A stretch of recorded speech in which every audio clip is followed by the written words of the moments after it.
Gente, venham comigo analisar esse caso super triste, que foi de um menino de 6 anos que faleceu depois de uma médica prescrever adrenalina endovenosa em Manaus. Vamos analisar vários aspectos desse caso. Vem comigo. Esses foram os prints que foram veiculados na mídia de uma conversa dessa médica, tá, que teoricamente é pediatra no Amazonas, com um médico superior a ela, que eu imagino que seja chefe do hospital, o chefe do plantão, tá? Ela começa aqui em cima dizendo: urgente, prescrevi inalação com adrenalina e acabaram fazendo endovenoso. O paciente está passando mal, ficou todo amarelo. Pede para alguém da UTI descer urgente. Aqui a gente começa a ver o despreparo dessa médica, tá? Primeiro, se o paciente está instável, o que é que você vai fazer? Você não vai entrar no WhatsApp para falar com ninguém. Ou você liga diretamente, tá, no hospital. Se você não sabe lidar primeiro. Não era para você estar dando plantão se você não tem preparo para isso. Mas já que está dando plantão e você sabe que tem médicos mais experientes na unidade, vai lá direto, corre lá, manda alguém, liga. Todo hospital tem um circuito interno, tá? Ela devia ter pedido ajuda de maneira mais urgente e não falar por um WhatsApp. Enfim, vamos lá continuar a analisar o caso.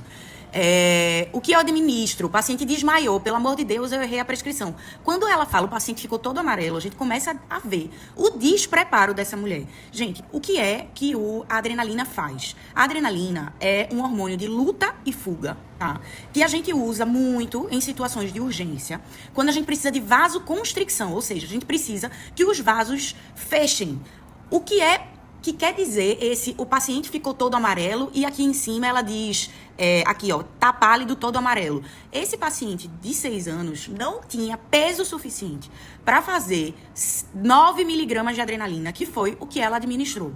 Bem, o que aconteceu? Essa adrenalina, que circula no corpo muito rapidamente, tá certo, por via endovenosa, fez uma vasoconstricção periférica muito grave e esse paciente entrou em choque hemodinâmico. A constricção dos vasos periféricos leva o sangue para os órgãos mais vitais. Então, o sangue sai da periferia. É isso que causa essa palidez nesse paciente. Ele entrou em choque por causa dessa medicação, ok? Vamos ver a prescrição. Essa aqui é a prescrição que está veiculando nas mídias, tá? Adrenalina, 1 mg por ml, fazer 3 ml, ou seja, 3 mg, puro, de 30 em 30 minutos, 3 vezes. Ou seja, 9 mg de adrenalina. Via intravenosa. Ela, inclusive, repete aqui, ó, 9 miligramas via intravenosa. O que isso significa? Vamos lá. Quando a gente está fazendo, só para vocês terem noção de que dose absurda essa foi, certo? Quando a gente está fazendo reanimação cardiopulmonar em adultos, que é a minha especialidade, eu não sou pediatra, eu sou clínica geral de adultos, certo? A gente, a cada 2 minutos do ciclo de reanimação, ou seja, do ciclo de parada cardíaca, a gente pode fazer 1 miligrama de adrenalina intravenosa. 1 miligrama em adulto. Aqui foi prescrito 9 miligramas, mas de início foi feito 3 miligramas, porque ela colocou 3 miligramas de 30 em 30 minutos, numa criança de 6 anos.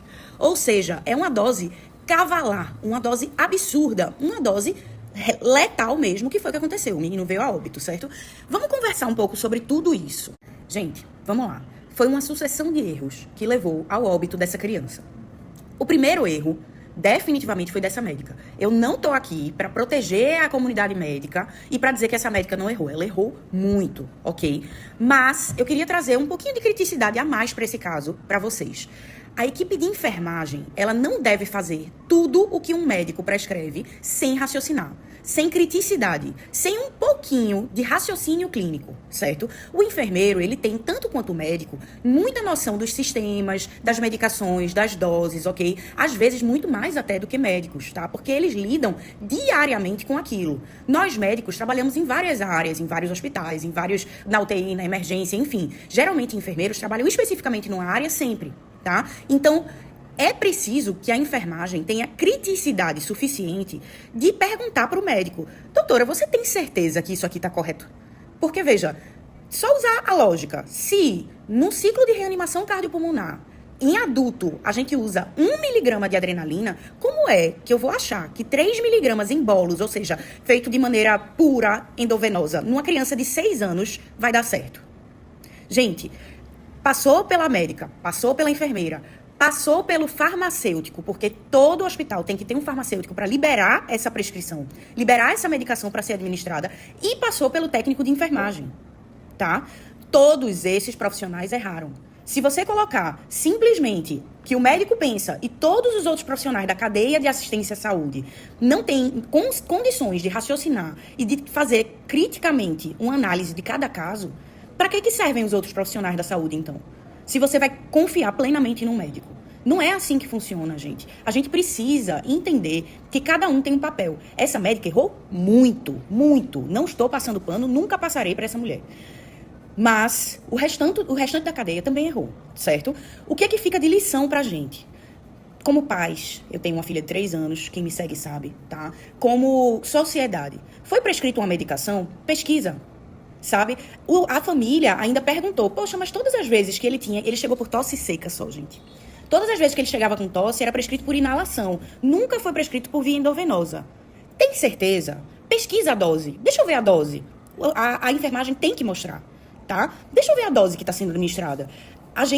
É muito difícil, eu não estou colocando de jeito nenhum a culpa nesses pais, tá? Mas tenham criticidade. A gente está tendo um déficit de formação na área médica, na área da saúde como um todo, muito grande. Isso é muito assustador, tá? Não é pra gente saber o que está sendo feito, se está sendo certo ou errado. Eu concordo plenamente que esses pais foram vítimas, assim como essa criança. Tá? Mas questionar, gente, o médico, ele não é tudo. Ele já acabou aquela época que o médico era considerado um deus, era acima de todo mundo, que tinha um conhecimento considerado sobrenatural. Isso não existe. Hoje em dia, todo mundo tem um Google na sua mão, tem um chat GPT, por pior que seja, entendeu? Inclusive, o restante da cadeia de profissionais de saúde. Então, assim, eu sinto muito por esse caso. Muito, muito, muito. Não consigo nem expressar o quanto, tá? Mas foram muitos erros que levaram ao óbito dessa criança.